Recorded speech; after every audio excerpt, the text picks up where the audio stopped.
Hello guys, आज के स्पीता पहचान क्लासेस में आपका स्वागत है।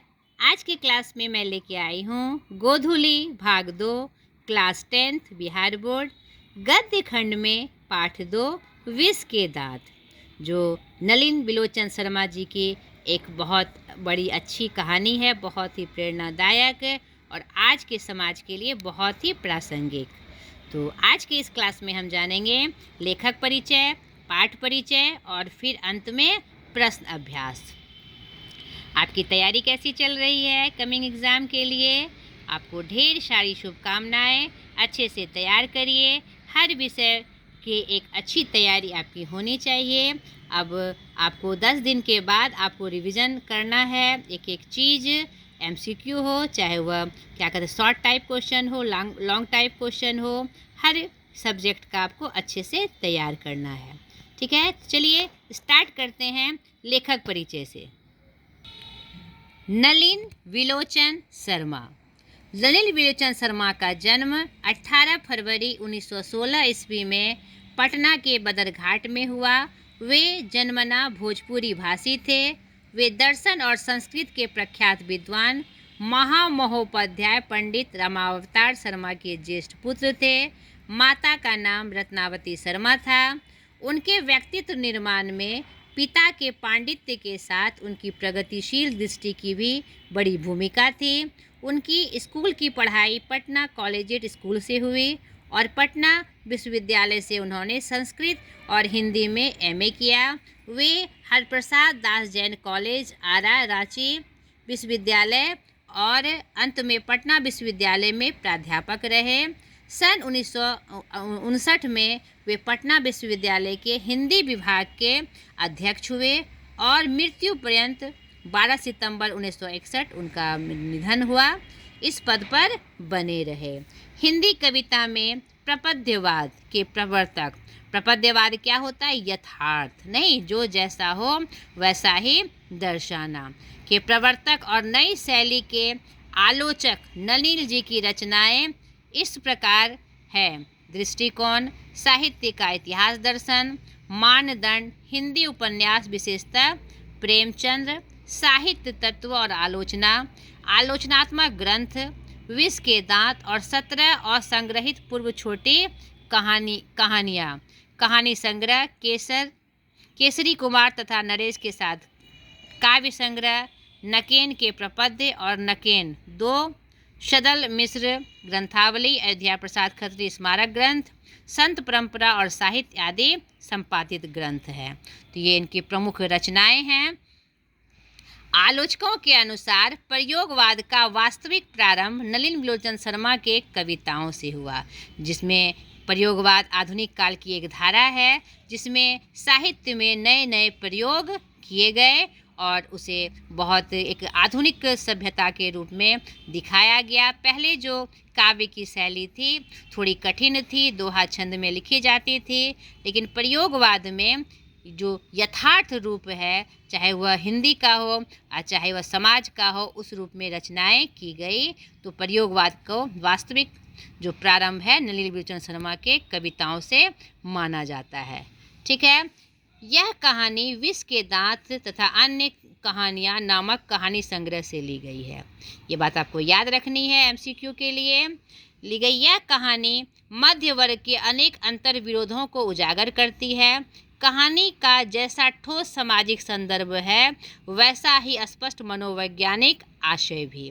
आप देखेंगे कहानी के परिचय में आर्थिक कारणों से मध्य वर्ग के भीतर ही एक और सेन साहब जैसे कई श्रेणी उभरती है जो अपनी महत्वाकांक्षा और सफ़ेद पोशी के भीतर लिंग भेद जैसे कुसंस्कार छिपाए हुए हैं, और दूसरी ओर गिरधर जैसे नौकरी पेशा निम्न मध्यवर्गीय व्यक्ति की श्रेणी है जो अनेक तरह की थोपी गई बंदिशों के बीच भी अपने अस्तित्व को बहादुरी एवं साहस के साथ बचाए रखने के लिए संघर्षरत है।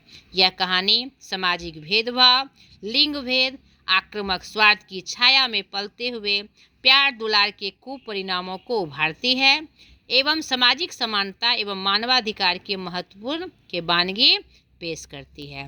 तो चलिए अब कहानी के माध्यम से इसके रूप को हम देखें। मैं शॉर्ट में इसका परिचय आपको दे दूं। सर्वप्रथम इस कहानी को आप अच्छे से पढ़ लीजिएगा ताकि इसकी जो सारी विषय वस्तु है और जिसमें जो इसमें मुख्य पात्र हैं और जो घटनाक्रम है आपको अच्छे से पता चल जाए। तो इन शॉर्ट में मैं इसका परिचय आपको दे दूं। विष के दांत, आपको सुन के लग रहा होगा दांत क्या विष के थे? नहीं, विष के दांत यहाँ संकेत रूप में आए हैं। विष के दांत यानी विष से भरे हुए, नहीं गलत बोलने वाले, नहीं। मुंह में दांत का बहुत महत्वपूर्ण रोल है, उसके माध्यम से ही बोलना संभव है। तो जो कड़ा बोलते हैं, गलत बोलते हैं, आक्रामक वाली बोली बोलते हैं, तो उसका क्या होना चाहिए, नहीं उसके साथ क्या व्यवहार होना चाहिए, इसी का इस कहानी में एक बहुत ही अच्छे ढंग से यह विवरण प्राप्त है।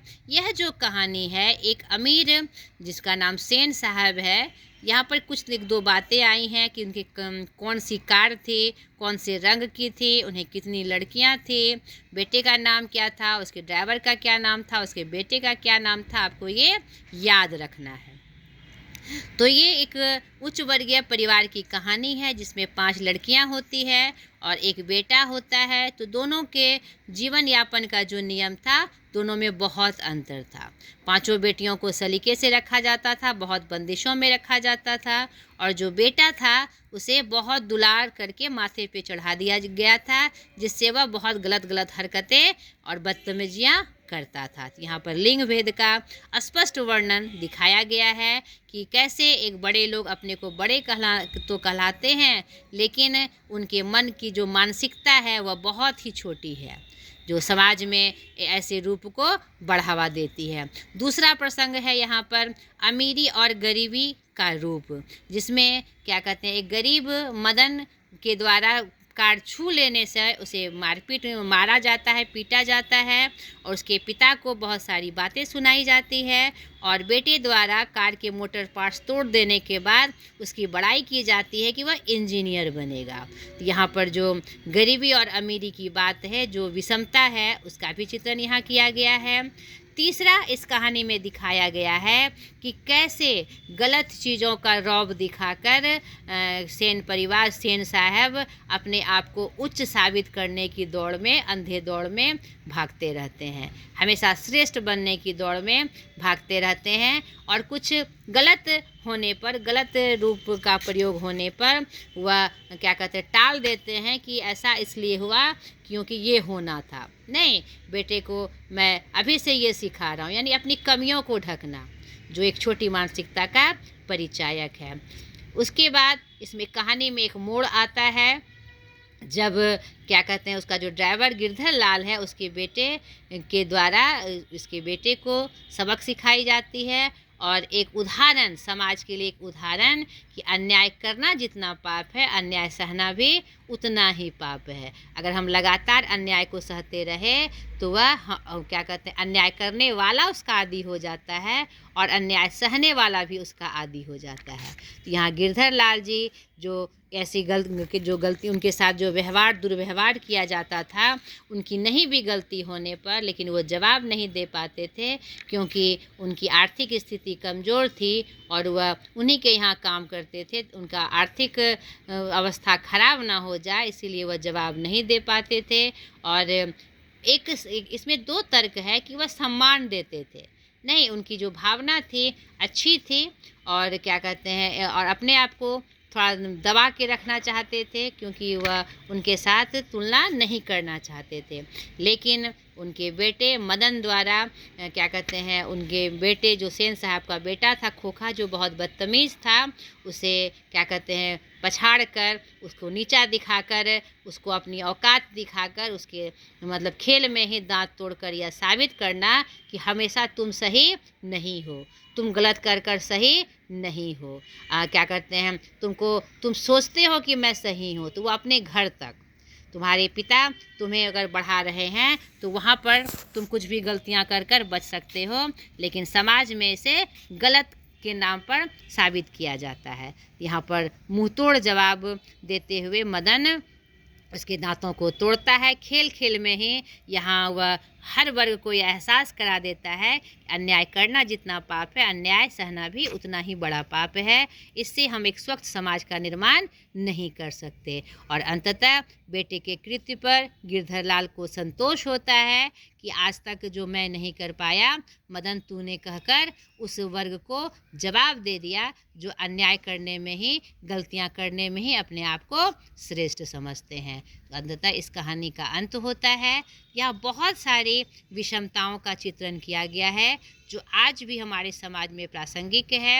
आज भी बहुत सारे ऐसे बड़े लोग हैं जो अपने व्यवहार से छोटे को नीचा दिखाते हैं और अपने आप को श्रेष्ठ मानते हैं। नहीं, और आज भी बड़े परिवार में जो आर्थिक विषमता का रूप है वह दिखाई देता है। गलत व्यवहार को क्या कहते हैं, उसे नया रूप देकर उसे सही बना दिया जाता है। आज भी खोखा जैसा बहुत सारा बच्चा नादानियाँ करता रहता है, गलतियाँ करता रहता है, आगे बढ़ता है और इसका यह व्यवहार समाज को दूषित करने वाला होता है। आगे चलकर भी वह गलतियाँ करता है और एक नए रूप में समाज का दर्शन हमें करवाता है। नहीं तो यह कहानी एक खोखा के रूप में आगे बढ़ती हुई यहाँ पर अंत में, जिसका अंत है बहुत ही सुखद है, एक आत्मसम्मान की रक्षा करने वाला है। किस तरह से जो काम बड़े नहीं कर पाते, छोटे ने कर एक क्या कहते हैं प्रेरणा और एक समाज में स्थान स्थापित किया, और जिसकी आवश्यकता हम लोगों को है। चुप रहने से, अन्याय सहने से अन्याय करने वाला अन्याय करता जाता है और उसे हमें कभी मुक्ति नहीं मिल सकती। यहाँ इसका भी दर्शन इस कहानी के माध्यम से आपको प्राप्त होगा। तो सर्वप्रथम पूरी कहानी आप ज़रूर से पढ़ लीजिएगा और यही इसका मुख्य सार था। अब चलिए प्रश्न अभ्यास के माध्यम से मैं आपको बता दूं, और इसमें एक और बहुत मतलब कि महत्वपूर्ण घटना का जिक्र है कि जब मदन को गिरधर लाल जी से मार पड़ती थी, जब वो रोता था तो उसका रोना भी उच्च वर्ग के सेन परिवार के पत्नी और सेन साहब को अच्छा नहीं लगता था और वह उसे ही गलत ठहराता था। यानी यहाँ पर यह भी दिखाया गया है कि कोई दर्द में कहराने पर भी अगर हमारे अंदर जज्बात नहीं जगते, कष्ट नहीं होता, तो यह हमारी बहुत गलत मानसिकता है। यहाँ पर हम अपने खोड़ी मानसिकता को जो बढ़ावा देते हैं, यह बिल्कुल गलत है। इसमें ये प्रसंग भी आपको कहानी के माध्यम से पता चलेगी। तो सर्वप्रथम पूरी कहानी को आप ज़रूर पढ़ लीजिएगा। तो चलिए मैं अभ्यास के माध्यम से थोड़ा आपको इशारा कर दूं। कहानी बोध पाठ के साथ कहानी के शीर्षक की सार्थकता स्पष्ट करिए। यानी यह पूछा गया है कि इस कहानी का जो शीर्षक है, क्योंकि शीर्षक ही पूरे कहानी का जो भाव है एक बिंदु में बता देता है। यहाँ पूछा गया क्या यह जो शीर्षक है वह सार्थक है, सही है? बिल्कुल।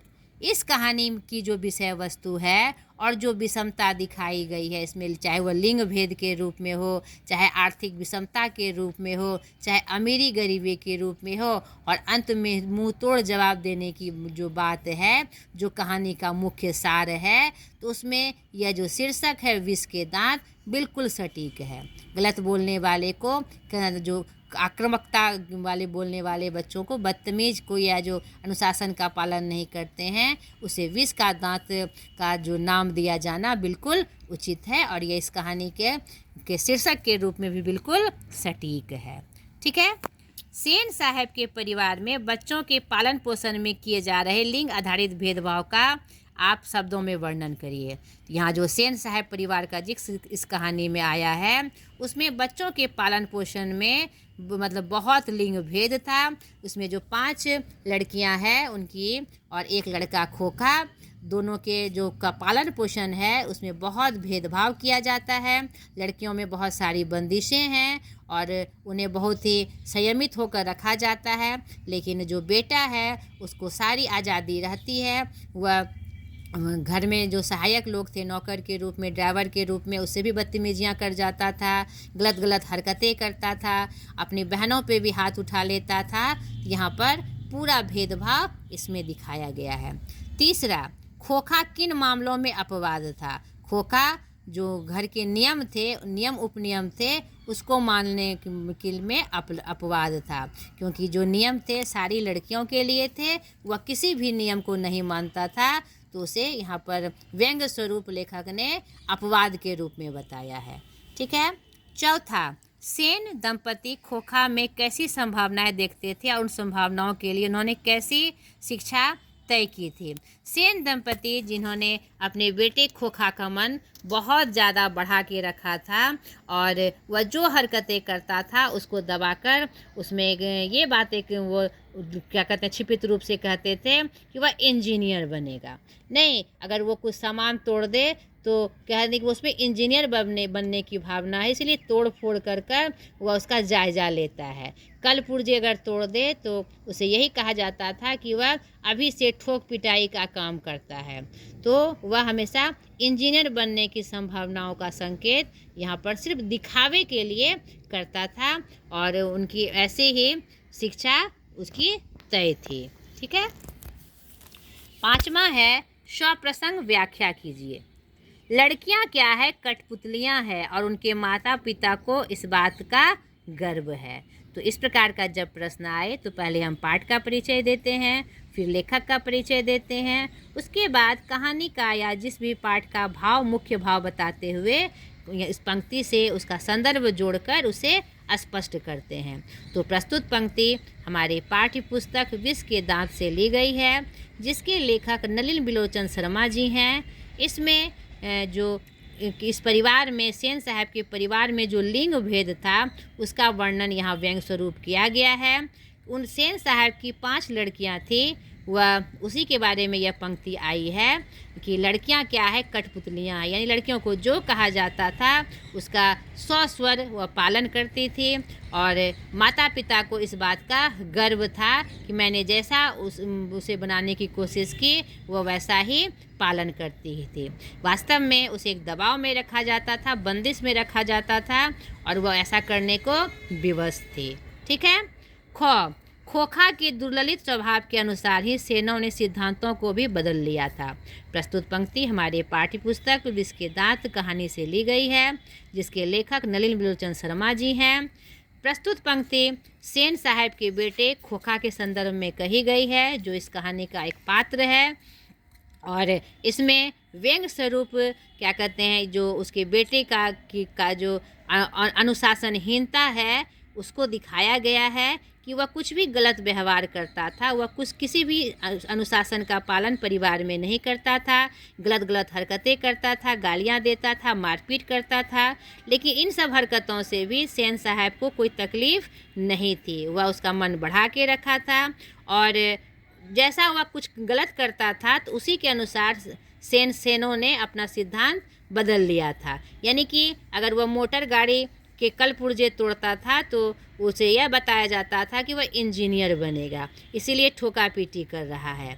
अगर बहनों से ड्राइवर से कुछ गलत हरकत कर लेता था तो यह कहा जाता था कि अभी छोटा बच्चा है, धीरे धीरे वह सीख जाएगा। यानी उसकी गलतियों पर कभी भी कोई विचार नहीं किया जाता था, उसका मन बढ़ाने के लिए उसके अनुसार ही उसके सिद्धांत बदल जाते थे।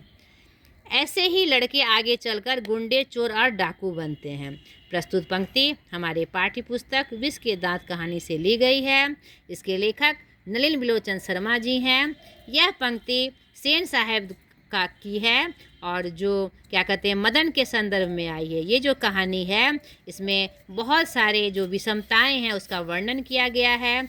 यहाँ पर अपने बेटे की हर गलतियों पर पर्दा डालने वाला जो अपने ड्राइवर के बेटे को गलत बता रहा है। नहीं, सिर्फ छू देने से उसे मार पड़ती है, गाड़ी को छू देने पर, यानी छोटी उसकी गलती नहीं होने पर भी उसे गलत बताया जाता है। और उसी के क्रम में यह पंक्ति आई है कि ऐसे लड़के आगे चलकर गुंडे, चोर और डाकू बनते हैं, क्योंकि जब उसका पिता उसे पकड़कर हटाता है तो वह ड्राइवर जो उसे मार देता है बिना वजह का, उसके पीछे वह लपकता है, क्योंकि वह छोटा बच्चा है और उसे बिना वजह की जो क्या कहते हैं सज़ा मिल रही थी उसे बर्दाश्त नहीं थी। इसी क्रम में इसी थी पर उसका जो यह व्यवहार था उसी पर यह बात सेन साहब कहते हैं कि ऐसे लड़के ही आगे चलकर गुंडे, चोर और डाकू बनते हैं। हंस कौओं की जमात में शामिल होने के लिए ललक गया। प्रस्तुत पंक्ति हमारे पाठ्य पुस्तक विष के दांत कहानी से ली गई है, जिसके लेखक नलिनी विलोचन शर्मा जी हैं। इस कहानी के माध्यम से कवि जो समाज में आर्थिक विषमता का रूप है, क्या कहते हैं, अमीरी गरीबी का रूप है, और जो बहुत सारी जो लिंग भेद, क्या कहते हैं, उच्च वर्ग नीच वर्ग का व्यवहार, सब इस कहानी के माध्यम से दर्शाया गया है। तो इसी क्रम में जो सेन साहब का बिगड़ैल बेटा, जो अमीर बाप का बिगड़ैल बेटा था, वह था तो छोटा ही, तो वह गली में बच्चों को खेलते देखकर वह भी उस खेल में शामिल होने के लिए इच्छा जाहिर करता है। तो उसी क्रम में यह पंक्ति व्यंग स्वरूप आई है कि हंस कौओं की जमात में शामिल होने के लिए लग गया। यहाँ हंस खोखा को बताया गया है, और कौओं की जमात जो गरीब बच्चे मदन की टोली के थे उसे बताया गया है। तो खेल खेलने के लिए जो ललक जाता है, ये इसी पंक्ति का भाव यहाँ स्पष्ट हुआ है। छठा, सेन साहब के और उसके मित्रों के बीच क्या बातचीत हुई और पत्रकार मित्र ने उन्हें किस तरह उत्तर दिया। यहाँ पर जब आप कहानी पढ़ेंगे तो आप देखेंगे कि सेन साहब और उनके मित्र में जो बातचीत हुई, तो उसमें पत्रकार महोदय ने उन्होंने क्या कहा। यहाँ पर देखिए, मैं बताती हूँ। यहाँ पर देखिए, ये प्रसंग आया है जब वो मित्र से बात करते हैं कि यहाँ पर एक पत्रकार के उनके दोस्त थे। यहाँ पर उनका लड़का जो, क्या कहते हैं, एक उनके जो ड्राइवर साहब थे, उनमें एक साधारण हैसियत के अखबार नवीस थे, सेनों के दूर के रिश्तेदार होते थे, साथ में उनका लड़का भी था। खोखा भी से भी छोटा था, पर बड़ा ही समझदार और होनहार मालूम पड़ता था। तो किसी ने कोई हरकत देखकर उसकी तारीफ़ कर दी, तो जिससे उन साहब से पूछा कि बच्चा स्कूल तो जाता ही होगा। इससे पहले ही पत्रकार महोदय कुछ जवाब देते सेन साहब ने शुरू किया, मैं तो खोखा को इंजीनियर बनाने जा रहा हूँ, और वे ही बातें दोहराकर वे थकते नहीं थे। पत्रकार महोदय चुप मुस्कुराते रहे। जब उनसे फिर पूछा गया कि बच्चे के विषय में उनका क्या ख्याल है, तब उन्होंने कहा, मैं चाहता हूँ कि वह जेंटलमैन ज़रूर बने, और कुछ बने उसका काम है, उसे पूरी आज़ादी रहेगी। सेन साहब इस उत्तर के शिष्ट और प्रचंड व्यंग पर ऐंठ कर रह गए, क्योंकि खोखा एकदम बदतमीज लड़का था, एकदम अनुशासनहीन लड़का था। तो इस बात से सेन साहब को बहुत गुस्सा आता है, और पत्रकार महोदय ने उनसे यही बात कही कि कुछ बने ना बने, जेंटलमैन ज़रूर बने। और निश्चित रूप से यह व्यंग था सेन साहब के प्रति। मदन और ड्राइवर के बीच विवाद के द्वारा कहानीकार क्या बताना चाहता है। मदन और ड्राइवर के बीच विवाद के द्वारा कहानीकार यह बताना चाहता है कि जिस बच्चे की कोई गलती नहीं रहती है, तो ड्राइवर भी विवश है। ड्राइवर भी एक छोटे तबके का है, लेकिन वह एक अमीर के यहाँ काम करता है, तो वह जानबूझकर, क्योंकि उसे पता है कि अगर उसे नहीं मना करूँगा तो सेन साहब को गुस्सा आ जाएगा। तो यहाँ पर उसके विवाद को दर्शाकर कवि जो विवशता है एक इंसान की, वो उसका भी दर्शन करा रहे हैं, और क्या कहते हैं, जो बंदिशें हैं उसका भी दर्शन वह करा रहे हैं। कासू और मदन के बीच झगड़े का कारण क्या था। इस प्रसंग के द्वारा लेखक क्या दिखाना चाहता है।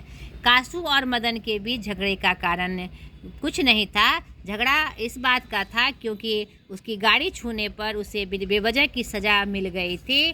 तो क्या कहते हैं, यह उसके लिए, वह छोटा बच्चा था, ये बात उसके लिए असहनीय थी, इसे यह मन में बना के रखा था। और जब वह गरीबों के बच्चों के साथ झूठ में खेलना चाहता था, तो क्या कहते हैं, उसमें भी वह रौब दिखा रहा था।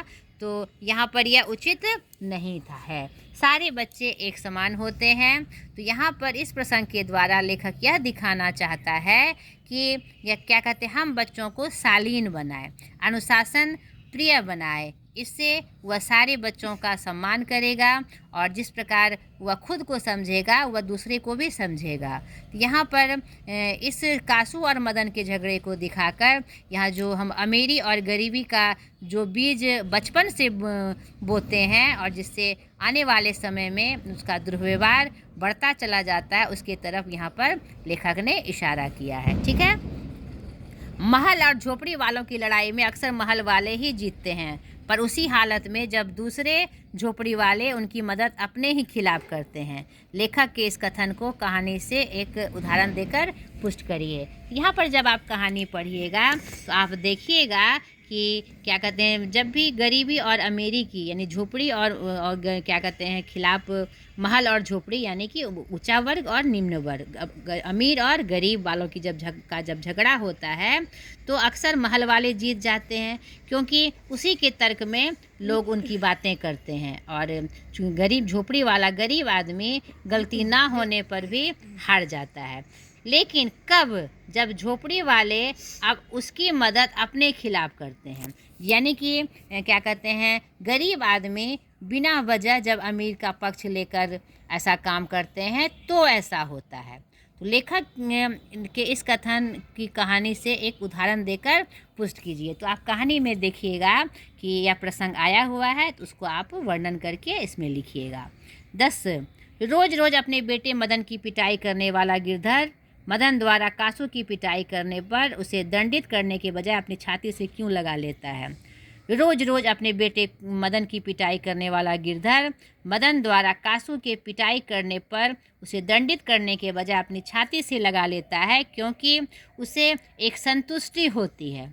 जो अन्याय के खिलाफ वह खड़ा नहीं हो पाता था, उसकी बहुत सारी व्यवस्थाएं थी, क्योंकि उसके यहाँ वह काम करता था, उससे वह पैसे कमाता था और उससे ही अपने परिवार का पालन पोषण करता था। तो वह डर था, वह विवश था कि अगर ये नौकरी छूट जाएगी तो फिर मैं अपने परिवार का पालन पोषण कैसे करूँगा। इसी डर से वह लगातार सर अन्याय को सहता जाता था और मन को मारता रहता था। लेकिन मदन द्वारा इस घटनाक्रम को करने से उसके अंदर का जो क्या कहते हैं दुख था वह बाहर निकल जाता है और उसे एक संतुष्टि होती है कि जिसका जवाब मैं नहीं दे पाया, बेटे तुमने दे दिया, आज मेरी छाती शांत हो गई और सारा अन्याय का बदला तुमने एक ही बार में ले लिया। इससे वह उसे गले से लगा लेता है। सेन साहब मदन, कासू और गिरधर का चरित्र चित्रण करें। यहाँ पर सेन साहब का जो रूप है उसके बारे में आपको बताना है। मदन एक सरल गरीब बच्चा है, उसका विवरण आपको करना है। कासू किस तरह, कासू जो खोखा के नाम से प्रसिद्ध है इस कहानी में, उसका वर्णन, वो जो जिद्दी था, बहुत ही अनुशासनहीन था, उसका जिक्र करना। और गिरधर जो उनका ड्राइवर था, जो कि सरल व्यक्तित्व का है। चारों का आपको चरित्र चित्रण करना है अपने शब्दों में। आपकी दृष्टि में कहानी का नायक कौन है? तर्कपूर्ण उत्तर दें। मेरी दृष्टि में कहानी का नायक मदन है, जिसने इस कहानी में हो रहे विषमता को, अन्याय को एक ही झटके में ख़त्म कर वह सबका हीरो बन जाता है, नायक बन जाता है। और यह बहुत आवश्यक है, नहीं क्योंकि इस कहानी में शुरू से हम देखते हैं कि जो रूप है वो क्या संसार का मतलब समाज का उल्टा रूप दिखाई पड़ रहा था। नहीं, झूठी बड़ाई करना, लिंग भेद करना, अमीरी गरीबी का रूप, अमीरी का ताव, ये सब कहानी के स्टार्टिंग में थे। लेकिन मदन द्वारा उसके जवाब देने पर, दांत तोड़ देने पर कहानी एक नया मोड़ लेती है और वह सही रूप से नायक बनकर यहाँ पर उपस्थित होता है, समाज को एक सही सीख और प्रेरणा दे जाता है। आरंभ से ही कहानीकार का स्वर व्यंग्यपूर्ण है, ऐसे कुछ प्रमाण उपस्थित करें। यहाँ पर इस कहानी में बहुत सारी बातें व्यंग्य रूप में आई है, आपको छांटकर उसे लिखना है। विष के दांत कहानी का सारांश लिखे। तो सारांश मैंने आपको स्टार्टिंग में बताया, इन शॉर्ट में कैसे लिंग भेद, अमीरी गरीबी का भाव बताते हुए और कैसे अंत में मदन द्वारा उसके दांत तोड़ने पर का जो प्रसंग है इन शॉर्ट में कह के आपको लिखना है। सर्वप्रथम आप कहानी जरूर पढ़ लीजिएगा। पाठ के आसपास एक साहित्यकार के रूप में ललित विलोचन शर्मा के महत्व के बारे में अपने शिक्षक से जानकारी लें। आप जान लीजिएगा, ऐसे पूरी जानकारी आपको मैंने परिचय में दे दी है। अपने शिक्षक की मदद से लेखक के पिता की रचनाओं की सूची तैयार करें और उनके बारे में जानकारी प्राप्त करें। तो यानी आपने देखा कि वो उनके पिता भी एक लेखक थे, तो उनके बारे में आप जानकारी प्राप्त करिए। गूगल का ज़माना है, आप ढूंढकर उनका लेखन तैयार कर लीजिएगा, ठीक है। अब भाषा की बात, ग्रामर पोर्शन। कहानी से मुहावरे चुनकर उन्हें स्वतंत्र वाक्य में प्रयोग करें। इसमें कुछ मुहावरों का प्रयोग हुआ है, आप उसको अंडरलाइन करके चुन लीजिए और उनका वाक्य प्रयोग करिए। कोई दिक्कत हो तो कमेंट कर मुझे बताइए, मैं फिर से आपको बताऊंगी। कहानी से विदेशज शब्द चुनें और उनका स्रोत निर्देश करें। विदेशज शब्द क्या होते हैं? उत्पत्ति की दृष्टि से शब्द के भेद हैं, यानी हिंदी के अलावा जो दूसरे देशों के शब्द आते हैं, चाहे वह उर्दू हो, अंग्रेजी हो, कोई भी दूसरा भाषा का जो शब्द आता है उसे हम विदेशी शब्द कहते हैं। उसे चुनकर आपको लिखना है। कहानी से 5 मिश्र वाक्य चुने। मिश्रिया वाक्य यानी ऐसा वाक्य, यानी एक वाक्य जो एक दूसरे पर आश्रित हो। ठीक है, एक आश्रित वाक्य, एक प्रधान वाक्य। प्रधान वाक्य पर जो दूसरा वाक्य आश्रित होता है, तो उस प्रकार का वाक्य आपको बहुत सारे मिलेंगे, वो चुनकर लिखना है। वाक्य भेद स्पष्ट कीजिए। इसके पहले कि पत्रकार महोदय कुछ जवाब देते, सेन साहब ने शुरू किया कि मैं तो खोखा को इंजीनियर बनाने जा रहा हूँ। यह मिश्र वाक्य है क्योंकि एक वाक्य दूसरे पर आश्रित है। पत्रकार महोदय चुप मुस्कुराते रहे। यह हमारा सरल वाक्य है क्योंकि इसमें एक कर्ता और एक क्रिया है। ठीक इसी वक्त मोटर के पीछे खटखट की आवाज़ सुनकर सेन साहब लपक कर सोफर भी दौड़ा। यह आपका मिश्र वाक्य है क्योंकि एक मुख्य वाक्य पर दूसरा वाक्य आश्रित है। ड्राइवर जरा दूसरे चक्कों को भी देख लो और पंप ले आकर हवा भर दो। यहाँ पर देखिए 2 क्रिया है और के द्वारा दोनों वाक्यों को जोड़ा गया है, तो ये हमारा संयुक्त वाक्य है। ठीक है, ये आपका व्याकरण पोर्शन भी यहीं समाप्त हुआ। अच्छे से इस कहानी को पढ़ लीजिएगा, सारी विषय वस्तु जान लीजिएगा, सारे घटनाक्रम जान लीजिएगा, जितने पात्र आए हैं उसका नाम लिखकर उसको याद कर लीजिएगा कि ये इस कहानी से संबंधित हैं, तो आपकी इस कहानी के प्रति आपकी तैयारी पूर्ण हो जाएगी। ढेर सारी शुभकामनाओं के साथ आज तक इतना ही। अगले वीडियो में फिर एक नए पार्ट के साथ मैं हाजिर हो जाऊंगी। आज तक के लिए इतना ही, बाय।